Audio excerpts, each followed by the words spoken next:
This session is about how to release yourself from various locks and holds. Now there is an infinity of locks and holds possible, but the principles of release are very simple and very elementary. Now obviously it goes without saying that a warrior cannot, a ninja cannot be put into a lock and a hold unless he takes a heavy blow to the head. Essentially speaking, there is a certain technique that we have that prevents a specialist in locking from getting a hold, the initial hold upon a ninja's limb. It is just impossible for a locking specialist to grip a ninja's hand without first stunning him. Now what this technique is, we will not be teaching online because it is one of our core methods. This technique is taught within the dojo. However, we are going to teach highly effective methods of releasing holds. Now if you happen to go to combat against a trained warrior and he knocks you unconscious even for a few seconds, or he stuns you for a few seconds, and you come back to your senses to find yourself in a lock or hold, then this is what you are supposed to do. All these techniques, or most of them, require the use of a small blade. It can be just this small, but it has to be razor sharp and has to have a good strong blade. The blade should be scalpel sharp. It should go through muscles or tendons or nerves as if those things didn't exist, without any resistance. Then it is useful to break locks and holds. Now first, one of our genin will be showing you a basic lock or hold, and then another genin will show you how to break that lock or hold. And so we will proceed through the various main categories of locks and holds, showing you step by step how to release yourself if you are in a lock or hold.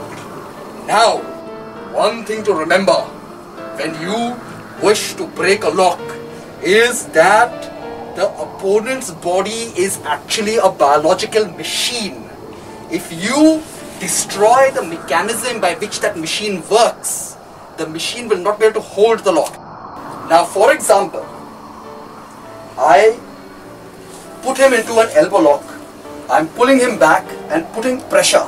Now you see that to put pressure, I have to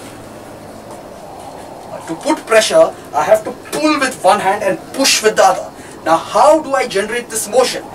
My muscles, they pull. When I'm pulling, this muscle contracts, it pulls on the tendons pull on the bones, and the hand moves backwards. Similarly, in another angle, another muscle contracts and the hand moves forward. This mechanism is what is putting pressure on the elbow. If you break this mechanism at any point, the opponent will not be able to hold the lock. What is the method of breaking the mechanism of the opponent's body so that his body cannot hold the lock?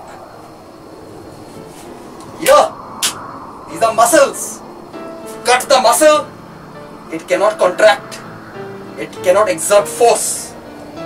Cut the tendon, it cannot pull the hand. You see here there is a tendon.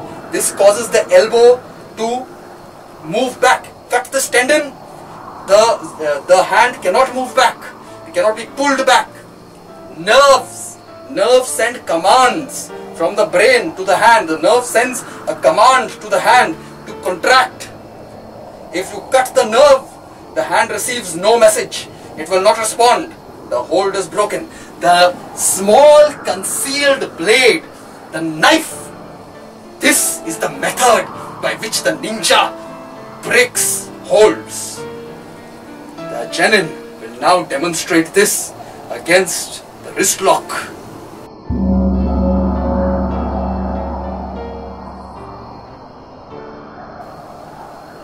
The first lock we'll be studying is the wrist lock. In this variation of the wrist lock, the opponent bends your wrist, twists it, and pushes you down. Now, there are certain elements in this lock that must be noted. To administer the lock, the wrist needs to be in this bent position. Secondly, it must feel some sort of stress in the torsion angles. You must twist the wrist, and thirdly, you must push the wrist downwards. Three things: bend the wrist, twist it, and push it.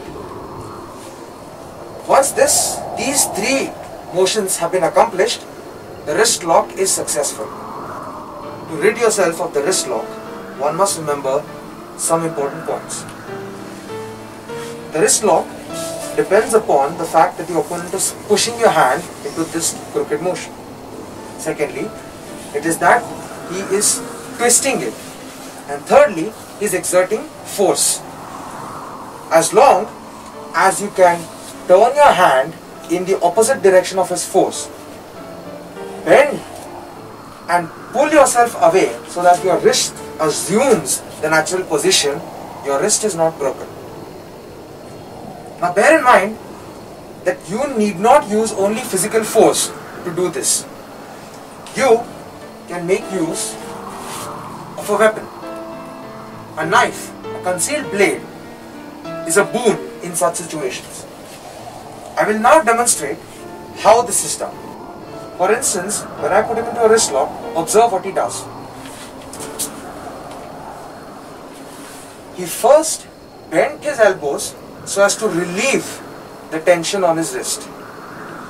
In doing so, he brought himself closer to me and made his other hand accessible to my wrist, which had a knife. He cut my wrist exactly in the positions where there are tendons. With the loss of tendons and nerve endings, my wrist loses its function. Therefore, my hand loses its function. So, I no longer have the ability to exert force on his wrist to maintain the lock, and he is freed of the lock. This is one of the ways in which you can release yourself from a wrist lock. Now you must not forget that there's an element of deception involved here. When the opponent catches you and twists your wrist, for example, or puts you into any kind of lock, do not show him your knife. Do not even show him that you're reaching for your knife. You must convince him that it hurts. You must beg him to release you. And in the middle of this, cut his tendons. Deception. Deception is the way of the ninja in combat, as is the destruction of our enemies. The second defense to the wrist lock is as follows.